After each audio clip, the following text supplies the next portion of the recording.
Calibrate and Calcheck. Essential monitor setup for soft proofing. Enabling Calcheck Managed.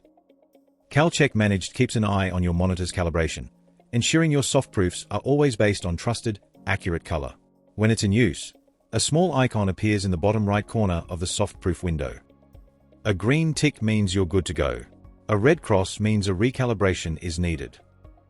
To enable this option, go to the Serendipity client and select the Application menu, Preferences, or the Serendipity Client menu and Preferences option for Mac users.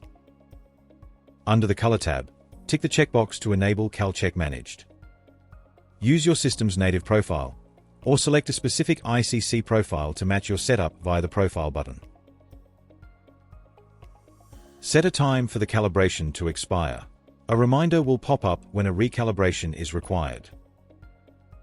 Proof Lock is available for Blackmagic via the Soft Proofing add-on package, and VeriPress only.